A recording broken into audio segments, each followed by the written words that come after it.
안녕하세요. 꿈라디오 도윤에 오신 것을 환영합니다. 분저는 설선남 채널의 사연을 즐겨 듣는 평범한 남자입니다. 저는 지금 프랑스 파리에서 늦가기 유학생으로 지내고 있습니다. 30 중반을 넘어가고 있는 제가 왜 한국에서의 모든 것을 내려놓고 프랑스로 오게 되었는지, 그리고 제가 한국에서 겪었던 일들을 자세히 이야기해 보려고 합니다. 저는 꿈을 꾸기엔 어려운 형편이었어요. 장래 희망이나 꿈이 무엇인지 학교에 적어낼 즈음엔 아버지가 안 계셨거든요. 아버지는 평범한 직장인이셨는데 어느 날 갑자기 회사를 그만두고 치킨집을 차린다고 하셨습니다. 아버지가 치킨집을 차린다고 하셨을 때 어머니의 반응은 좋지 않았어요. 어린 마음에 그런 어머니가 이해되지 않았습니다. 이렇게 많은 사람들이 좋아하는 치킨을 파는 건데 당연히 저희 집이 부자가 될 거라고 생각했습니다. 무엇보다 아버지가 치킨집을 하시면 저도 치킨을 잔뜩 먹을 수 있을 거라는 기대감도 있었고요. 하지만 아버지가 회사를 그만두겠다고 이야기하신 뒤로 집안의 분위기는 살얼음판이었고, 아버지가 말로만 그만둔다 하시고 실행은 하지 않으셔서 아버지의 치킨집 창업의 꿈이 사라진 줄로만 알았던 그때, 거실에서 어머니의 소리 지르는 목소리가 들렸습니다. 저는 깜짝 놀라 거실을 슬쩍 보았어요. 퇴근하자마자 옷도 제대로 못 갈아입은 채 어머니 앞에 서 있는 아버지는 고개를 푹 숙인 죄인의 모습이었고, 어머니는 화가 나신지 발을 동동거리며 연신 손부채질을 하고 있었습니다. 그 모습을 보자마자 아버지가 회사를 드디어 그만뒀고 이제 우리 집은 치킨집을 하게 되리라는 것을 확신했어요. 제 확신은 현실이 되었습니다. 어머니는 아버지가 하고 싶은 대로 치킨집 창업에 동참하셨어요. 철없는 어린아이의 생각으로는 어머니가 치킨집이 잘 안 되도록 방해할 수도 있다고 생각했습니다. 하지만 어머니는 누구보다 열심히 하셨어요. 이런 모습을 보면서 어머니가 아버지를 잘 도와줘서 다행이다라는 생각을 했습니다. 그런데 이건 정말 잘못된 해석이었어요. 어머니는 아버지를 잘 도와준 게 아니라 아버지가 벌려놓은 일을 수습하고 계셨던 것뿐이었습니다. 부모님은 치킨집을 열 때 은행에서 빌렸던 돈을 갚지 못하셨고, 나중에는 이자를 갚는 것마저도 허덕이셨습니다. 어머니가 하루에 4시간도 못 자면서 일을 하는데도 대체 왜 집안 사정이 나빠지는 건지 그 이유를 알게 된 건 초등학교 5학년 때였어요. 두 분은 한 번도 제 앞에서 돈 이야기를 하지 않으셨지만 솔직히 눈치로 알 수 있었습니다.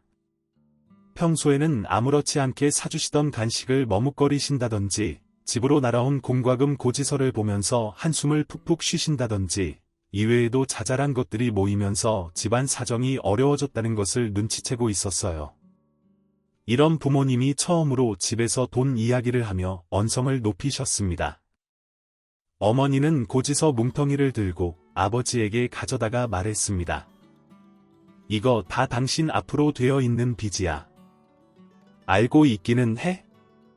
그 앞에 앉은 아버지는 사직서를 쓰고 집으로 온 그날처럼 고개를 푹 숙이고 들지 못했습니다. 사실 아버지만의 빚은 아니었어요. 아버지의 형, 그러니까 제게 큰아버지 되시는 분의 빚이었죠. 친가는 장남만 하는 집안이었는데, 장남이 잘 되어야 이 집안이 잘 된다는 믿음으로 지금껏 명맥을 이어왔던지라 아버지는 집안에서 천덕꾸러기 신세를 면치 못했어요. 오로지 장남에게만 모든 것을 남겨주고 싶어 했던 조부모님들은 아버지에게 이렇게 가르쳤다고 해요. 내가 있는 것은 형이 잘 되게 하기 위함이다. 형이 잘 되도록 무슨 짓이라도 해라. 이처럼 아버지는 철저히 형의 도구로 자랐습니다. 아버지는 대학도 형보다 못한 대학을 가야 했어요. 형만한 아우 없면서 형 기죽이지 못하게 대학의 문턱도 낮춰버린 것이었죠. 그런 상황이라면 발끈해서 화라도 낼 법한데 아버지는 그러지 못하셨어요. 그렇게 집에서 정해준 대학에 갔고 집에서 정해준 회사에 들어갔어요. 하지만 아버지의 이런 수동적인 태도도 어머니를 만나며 조금씩 개선되었어요. 두 분이 결혼할 때 친가의 반대가 엄청 심했는데 알고 보니 어머니에게 친정이 없어서가 아니라 어머니의 존재 자체가 싫었기 때문이었습니다. 어머니는 부모 없이 자라서 엄청난 생활력을 가진 분이셨는데 어머니는 아버지를 붙잡고 집에서 독립할 수 있도록 이끄셨어요. 당신은 형의 부속품이 아니다 라는 말을 어머니에게 처음 들은 아버지는 어머니의 말을 신뢰하게 되었죠. 조부모님과 큰아버지 입장에서는 이런 어머니가 굉장히 안 잊고 왔을 거예요.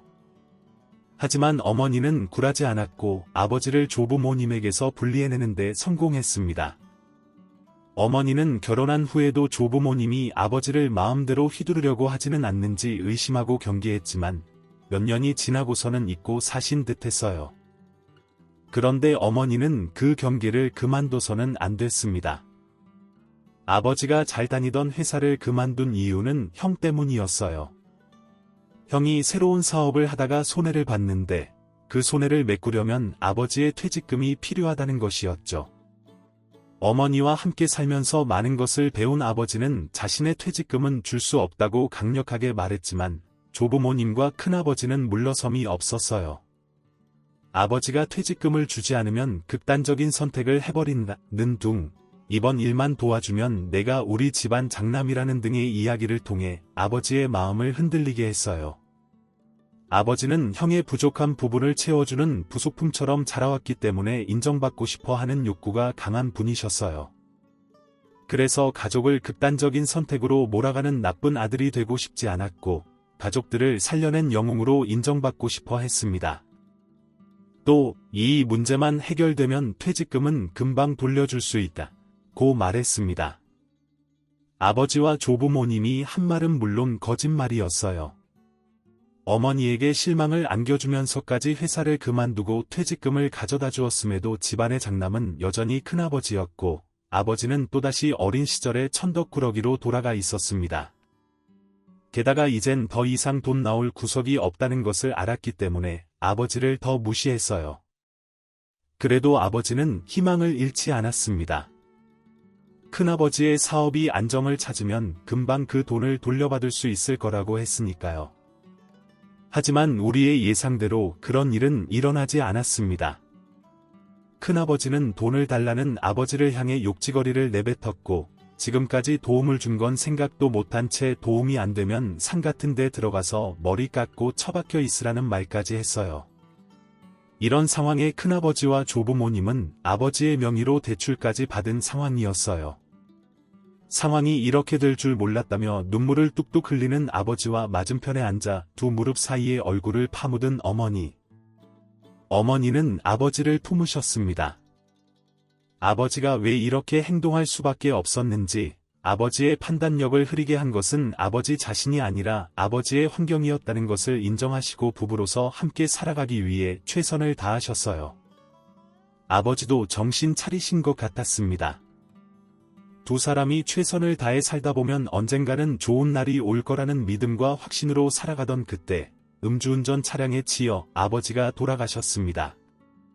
아버지의 사고 소식을 들은 어머니는 그 자리에서 쓰러지셨고 그 순간 손에 잡고 있던 뜨거운 기름을 쏟아 팔과 다리에 끔찍한 화상을 입으셨어요. 급히 수술에 들어갔지만 그 당시 의료기술로는 어머니의 피부 조직을 완전히 되살릴 수는 없었고 화상을 입으면서 신경까지 다쳐 어머니는 팔과 다리를 마음대로 쓰지 못하게 되었습니다. 아버지가 돌아가신 해는 중학교 3학년 때였습니다. 친가는 저희를 버렸고 외가는 없었습니다. 어머니는 팔다리를 움직이는 걸 힘들어하셨고 그래서 당시에 저는 스스로를 가장이라고 생각했던 것 같아요. 그래서 학교에 가라는 어머니의 말도 무시하고 일을 했죠. 하지만 어머니가 저를 끌어안고 뱉었던 말 때문에 저는 학교로 돌아가게 되었어요. 내가 결국 이 꼴이 되었음에도 죽지 않고 살아있는 건 너 때문이야. 저는 어머니의 자랑이었고 어머니의 삶의 이유였습니다. 저는 그렇게 어머니가 원하시던 아들의 모습이 되기 위해 노력했습니다. 저는 이전과는 다른 사람의 모습으로 고등학교를 졸업하고 대학에 가리라 다짐했어요. 그런데 고등학교에 올라가자마자 제 모든 계획이 흐트러지기 시작했습니다. 바로 제 윗 학년의 한 선배가 저를 집요하게 괴롭히기 시작한 것이었죠. 대체 절 왜 이렇게 괴롭히냐 물었을 때 선배가 딱 한 번 대답해 준 적이 있습니다. 선배가 저를 괴롭힌 이유는 누군가의 부탁 때문이었는데, 그 누군가는 제가 한창 학교도 안 다니고 방황할 때 몇 개월 정도 친하게 지냈던 동네 양아치였습니다. 그 친구는 제가 말도 없이 자신들과 연락을 끊고 모범생처럼 살려고 하는 게 안 꼴었던 것 같아요. 저는 이렇게라도 끊지 않으면 끊어낼 자신이 없어서 최후의 수단을 쓴 것인데, 친구의 입장에서는 아닐 수 있다고 하니 미안한 마음이 들었습니다. 그래서 사과했어요. 하지만 그 친구는 코웃음을 치며 이렇게 말했습니다. 야, 내가 너한테 사과받고 싶어서 그 형님한테 부탁한 것 같아. 아, 이 새끼 이거 완전 순진하네. 그냥 네가 괴로워하는 게 보고 싶었던 거야. 니는 우리랑 다르다는 것처럼 고상한 척하고 있는 게 꼴보기 싫어서 그런 거라고. 제 고등학교 1, 2학년 시기는 모든 인생을 통틀어 가장 암울했습니다.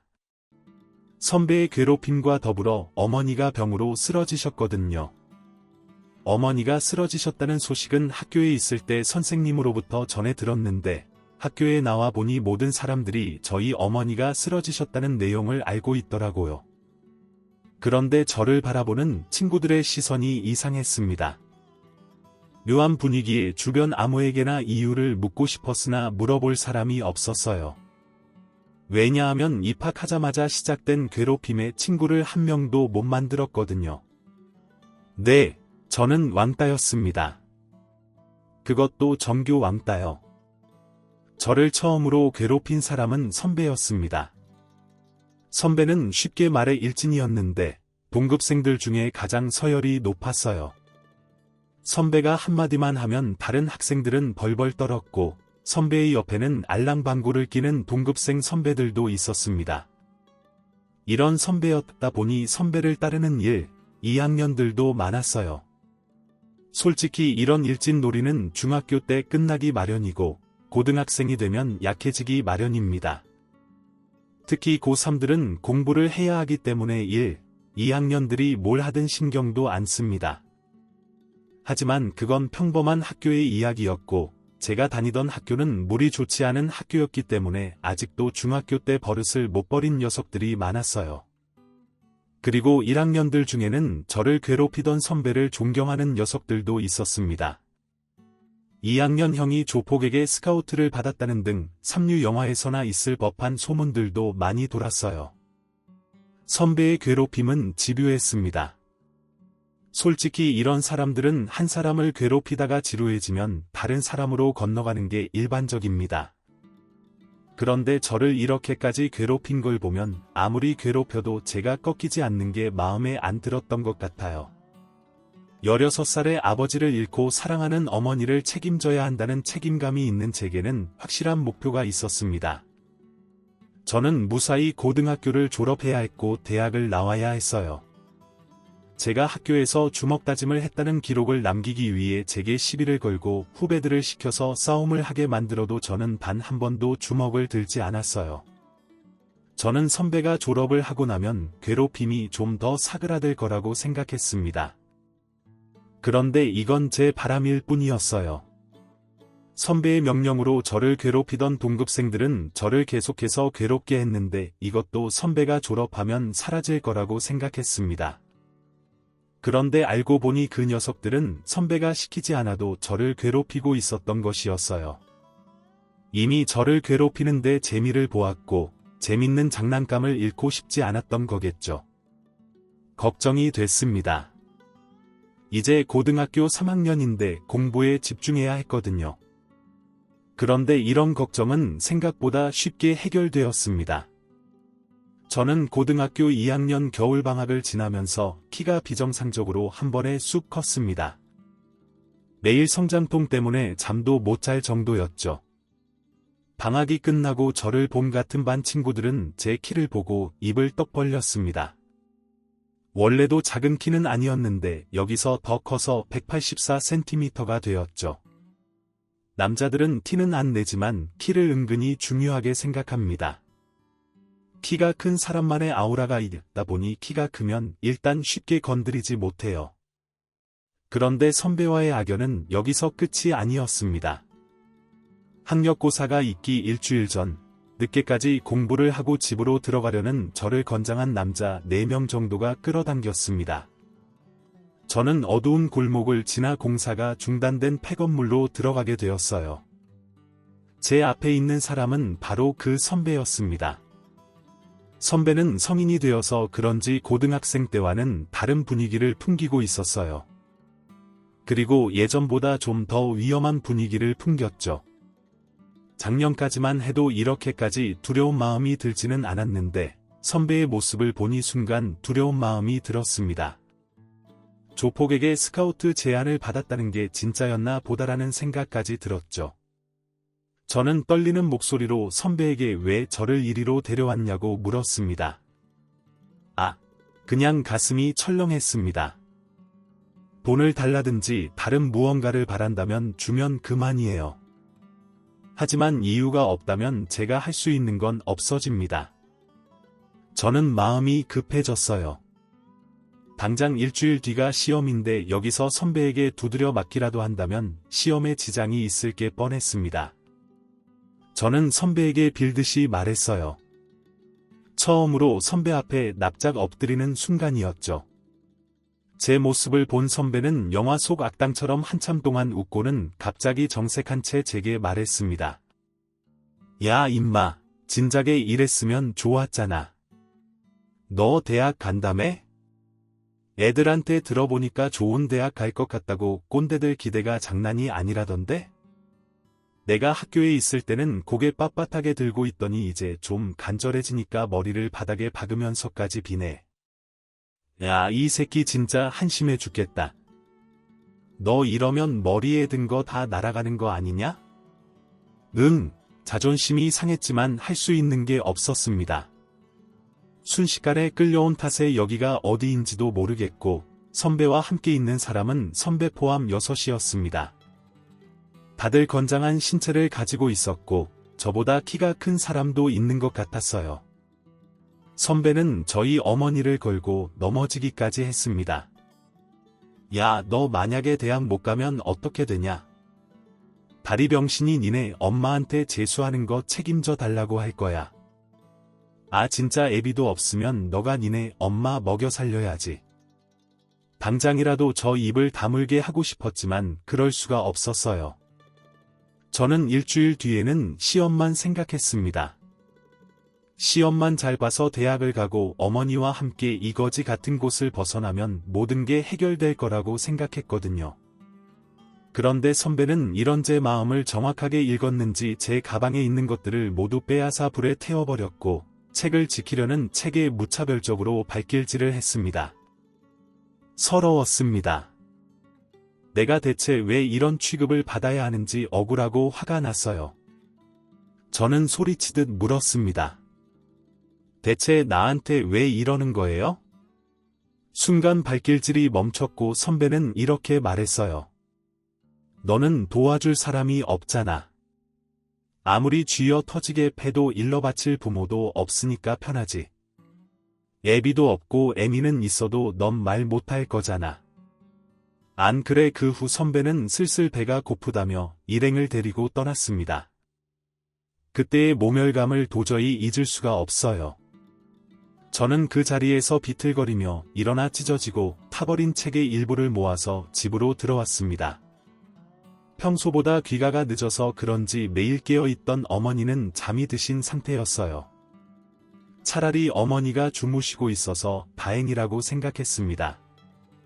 긁히고 베인 상처가 미친 듯이 따가웠지만 꾹 참고 몸을 씻었고 어머니가 깨시지 않도록 조용히 서랍을 열어 약을 찾았습니다.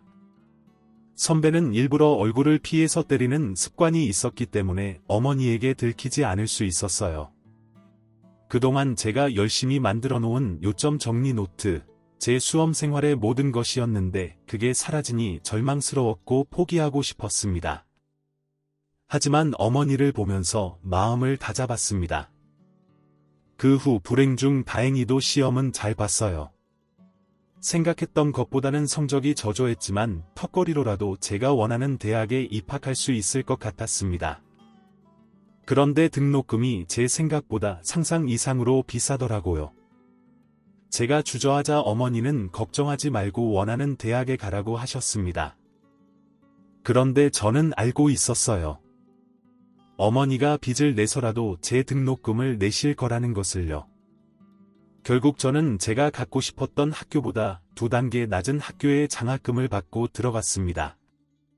어머니는 너무나 미안해하셨지만 저는 이 정도면 정말 만족한다며 어머니를 안심시켰어요. 대학에 입학한 뒤 동아리를 하나 들어가게 되었습니다. 아이러니컬하게도 미술 동아리였어요. 사실 저는 어릴 때부터 그림 그리는 걸 좋아했는데 한때는 부모님에게 졸라서 정식으로 미술을 배운 적도 있죠. 하지만 그 당시엔 미술을 해서 밥도 벌어먹지 못한다며 반대에 부딪혔어요. 그리고 아버지가 돌아가시면서 모든 꿈을 접었습니다. 그리고 그 후에 대학을 와서 미술 동아리를 만났으니 얼마나 기뻤겠어요? 어차피 미술의 꿈은 접었고 대학을 졸업하면 회사원이 될 테니 취미로만 즐길 생각이었습니다. 그렇게 대학을 졸업하고 회사에 취업하게 되었어요. 아주 운이 좋게도 원하던 회사에 입사하게 된 거죠. 그런데 저는 입사를 하자마자 바로 퇴사를 원하게 되었습니다. 제가 간 회사에 저를 그토록 괴롭혔던 그 선배가 있었거든요. 제 소개를 하고 고개를 들었는데 그 선배와 눈이 딱 마주쳤습니다. 온몸이 경직되고 온몸에 털이 쭈뼛었어요. 학력고사 일주일 전에 느꼈던 그 공포와 두려움, 무기력함이 온몸을 감싸면서 과거의 트라우마가 저를 덮쳤습니다. 그리고 그 순간 마주친 선배의 눈에는 즐거움과 짜릿함이 가득 담겨 있었어요. 제가 입사한 회사는 학력도 보는 곳이었고 자격증 같은 것도 까다롭게 보는 곳이었습니다. 그런데 제가 알기론 그 선배는 대학도 그저 그런 곳을 나왔고 그렇다 할 경력이나 자격증도 없었습니다. 몇 년 전까지 조폭 생활을 한다는 이야기가 돌았던 사람이 어떻게 이런 회사에 들어올 수가 있었겠어요? 알고 보니 회사의 임원 중 한 명이 선배와 가족이라는 소문이 있었습니다. 낙하산으로 꽂아줬는데 부장님이 그 임원에게 줄을 선 상태라 아무 말도 없이 부서에 들어오게 한 것이었죠. 낙하산이다 보니 당연히 일은 못했고 남들 다 일하는 시간에 나가서 커피를 마시거나 다른 부서의 여직원에게 가서 추근덕대는 일만 했습니다. 그런데 이런 짓도 하루 이틀이죠. 매일 재미로 사람을 괴롭히던 인간이 회사 생활이라니 얼마나 지루했겠어요. 결국 선배는 제게로 다시 눈을 돌렸습니다. 이후로는 지옥이었어요. 선배가 졸업할 때까지만 해도 무덤덤했던 저는 학력고사 일주일 전을 기점으로 선배에 대한 트라우마를 가지고 있었습니다. 그런 사람이 자꾸 저를 찾아와서 불러내는데 매일매일이 힘겨웠어요. 또 제가 일을 잘한다는 인정을 받자 사람들에게 제 험담을 하기도 했습니다. 제가 과거에 노는 친구들과 엮여 있었고 그 친구들한테 밉보여서 고등학교 3학년 내내 괴롭힘을 당했다고요. 요즘에야 학교에서 이런 일이 일어나면 가해자들에게 손가락질을 하지만 그 당시만 해도 사회생활, 조직생활에 적응하지 못하는 데는 다 이유가 있는 거라고 생각한 것이죠. 선배는 비록 낙하산이었지만 사람들의 비위를 맞추는 데는 선수였기 때문에 자신의 말이 전부 사실인 것처럼 사람들을 선동하는 데 재능이 있었고 결국 저는 사회성 떨어지고 친구 하나 없는 사회 부적응자가 되어 있었습니다. 이게 다가 아니에요. 부장님이 줄을 서고 있던 임원이 승진을 한다는 소문이 사내에 퍼지자 부장님의 어깨가 올라갔고 부장님의 위세가 높아지면서 자연스럽게 선배의 어깨도 올라갔습니다. 그렇다 보니 능력 없는 선배가 말도 안 되는 의견을 내도 그 말에 반박하는 게 쉽지 않아졌고 선배와 부장님의 뜻대로 팀이 굴러가기 시작했어요. 요즘 같은 세상엔 상상도 못할 일이지만 그때는 그랬습니다. 선배는 기세등등했고 결국 선을 넘고 말았어요. 회식을 마친 뒤 새로 들어온 막내 여직원을 데려다 준다고 해놓고 여직원의 집으로 들어가려고 했던 것입니다. 이걸 어떻게 알게 되었냐면 여직원의 집이 저희 집 바로 아래층이었어요. 선배는 당연히 이 사실을 몰랐고 같은 건물로 두 사람이 들어가는 게 보이면 괜한 오해를 살 수 있으니 저는 여직원이 들어간 뒤 조용히 건물 안으로 들어갔습니다. 그런데 뭔가 이상했어요. 집을 데려다 주는데 굳이 집 앞까지 들어갈 이유는 없으니까요. 알고 보니 제가 잠시 한눈판 사이에 선배가 억지로 후배 앞까지 밀고 들어갔더라고요. 그걸 알 턱이 없는 저는 아무 생각 없이 조심스레 계단을 타고 집으로 올라가고 있었고, 그 과정에서 선배와 여직원이 실랑이 하는 것을 보게 되었습니다. 고민할 겨를도 없이 저는 바로 달려가서 선배를 바닥에 내동댕이 쳤습니다. 단 한 번도 누군가에게 힘을 쓴 적이 없는데 그게 처음이었어요. 그동안 운동을 꾸준히 해와서 그런지 선배는 한 번에 나가 떨어졌습니다. 키도 제가 훨씬 컸고요. 생각해보니 선배는 단 한 번도 1대1로 제 앞에 나서지 않았습니다. 제가 선배를 막는다면 분명히 승산이 있을 거라고 생각했어요. 저는 여직원에게 경찰을 부르라고 했습니다. 그러자 선배는 쌍욕을 하며 제게 달려들었어요. 야, 너 쟤랑 무슨 관계야? 왜 너가 여기서 나와? 그때 경찰이 빠르게 현장으로 왔고, 경찰의 중재로 선배는 겨우 진정을 찾았습니다. 그렇게 선배와 후배 직원과 함께 경찰서로 향했습니다. 경찰은 후배 직원에게 어떻게 된 상황이냐고 물었어요. 그 직원이 어떤 상황이었는지 설명해주면 좋았겠지만 후배는 많이 놀라서 그런지 말을 제대로 하지 못하고 횡설수설했습니다. 결국 저는 후배가 잠수를 탄 동안 몇 차례 경찰서에 왔다 갔다 하면서 제 누명을 벗겨야 했습니다. 당연히 일상에 문제가 생겼고 불안함에 잠을 못 자 업무에도 집중하지 못하게 되었어요. 이후 여직원은 말도 없이 회사를 그만두었고, 다행히 그 상황을 목격했다는 사람이 나타나서 누명은 벗었지만 그동안 겪었던 엄청난 심리적 압박감이 극심했다 보니 사람의 정신이 피폐해지더라고요. 제게 잘못이 없다는 것이 확정되었을 때 선배는 제게로 와서 잔뜩 비아냥됐습니다. 이번에야말로 날아가는 거 볼 수 있나 싶었는데 운도 좋아 제가 왜 날아게 가야 합니까? 잘못한 건 제가 아니잖아요. 야, 이 나라에서 힘없고 돈 없고 백 없는 건 죄야. 너는 이 중에서 가지고 있는 거 아무것도 없잖냐? 지금도 봐. 나는 회사에서 일도 안 하는데 사람들이 쫄쫄 매고 너는 매일 야근하면서 개처럼 일해도 인정해주는 사람 한 명 없잖아. 안 그래? 원래 세상은 불공평한 거야. 나를 원망하지 말고 너를 이렇게 낳은 내 부모를 원망해. 알겠어? 화가 나서 몸이 부들부들 떨리더라고요. 그런데 더 화가 났던 건 아무 말 못하는 제 자신이었습니다. 지금 물러서게 되면 저는 평생 선배의 마수에서 벗어나지 못할 것이라고 생각했습니다. 그래서 선배를 회사에서 만난 뒤 처음으로 이렇게 말했어요.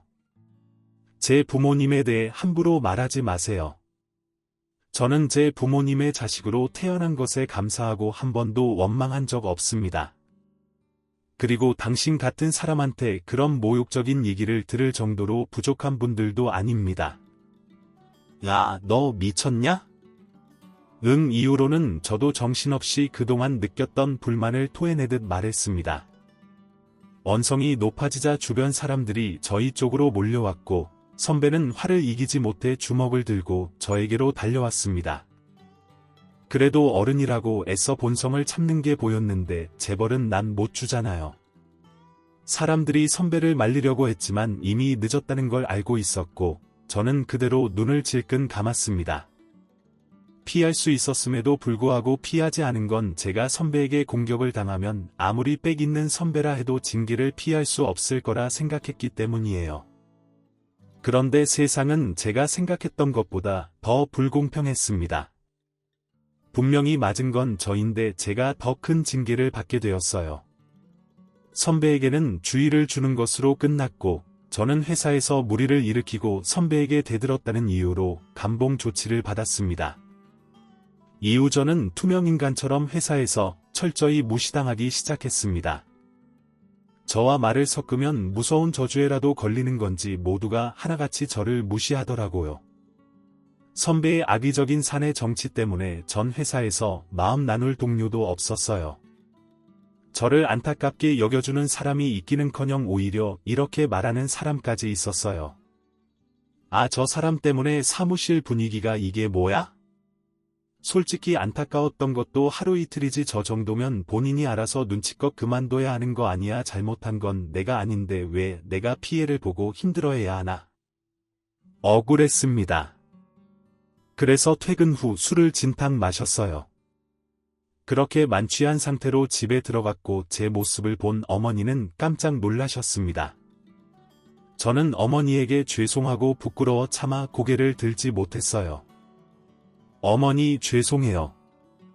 그냥 힘든 일이 좀 있어서 한잔 했어요. 어머니를 많이 걱정시킨 것 같다 죄송하다고 말하려고 샤워 후 거실로 나왔습니다.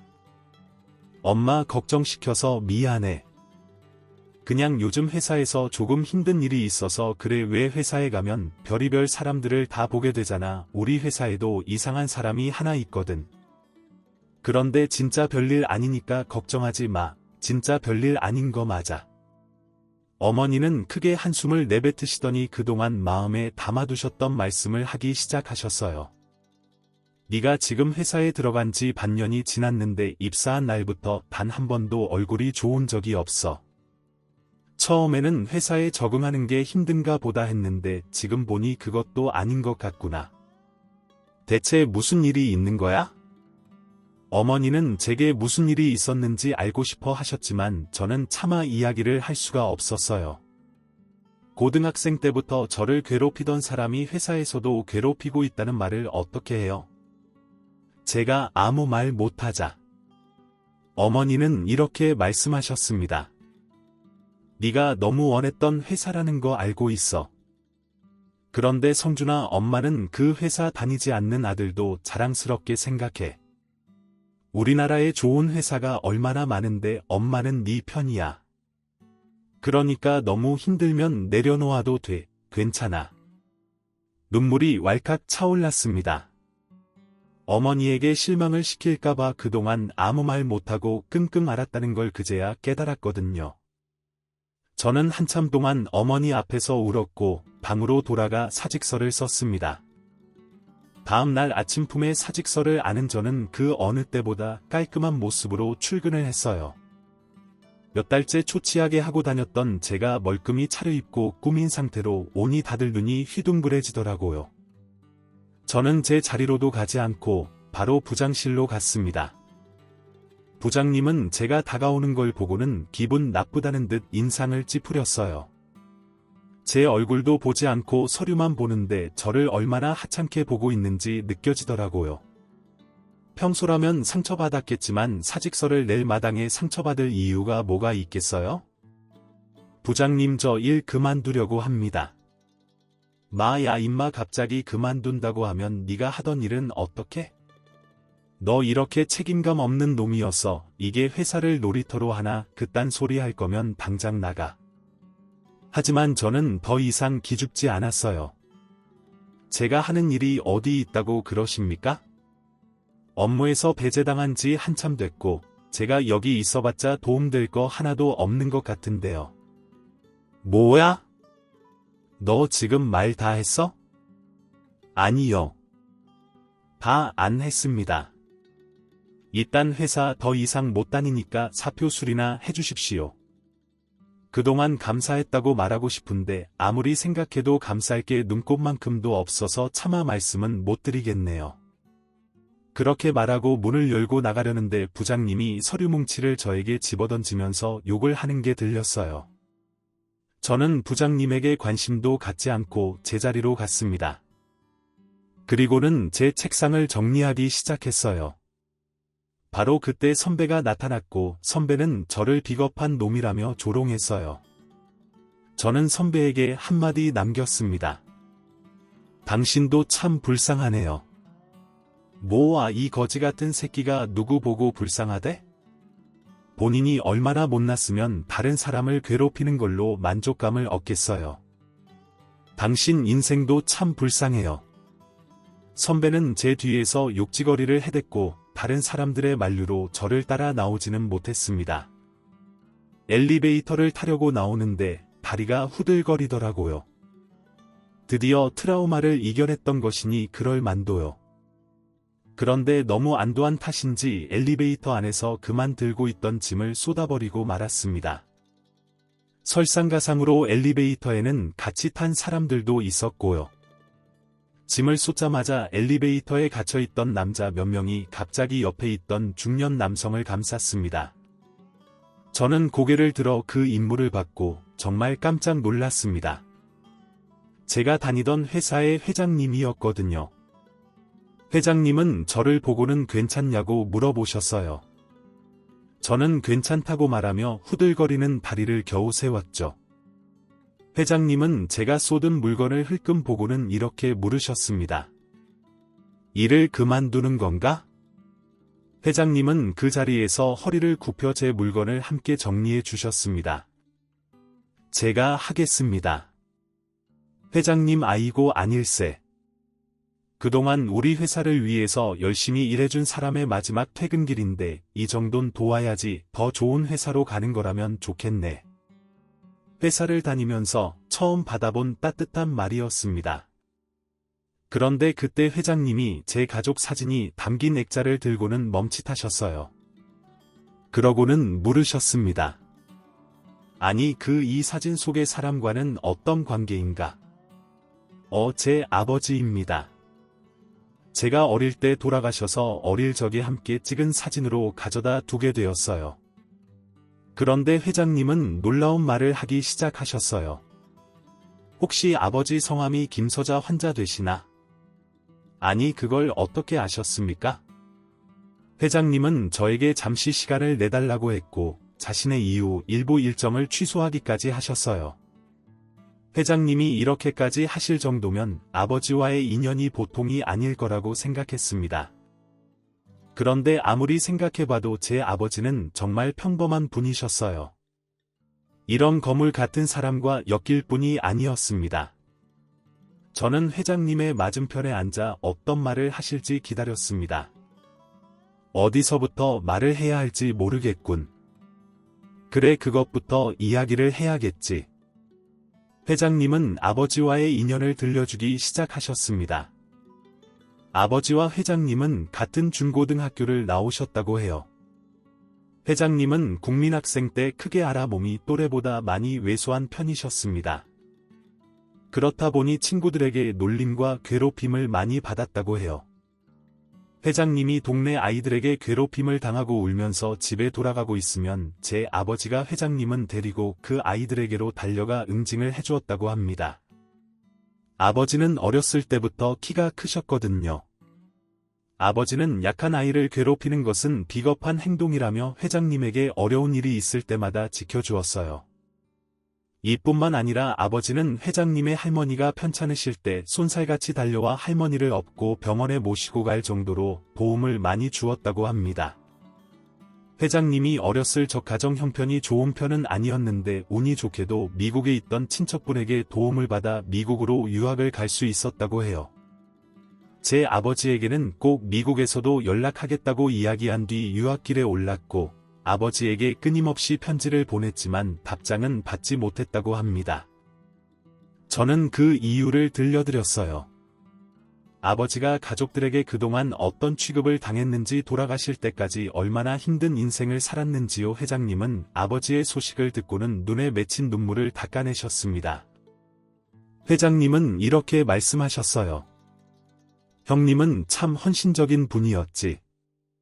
그런데 지금 생각해보면 그냥 인정받고 싶으셨던 것 같다. 자신을 희생해서라도 인정받고자 한 거지.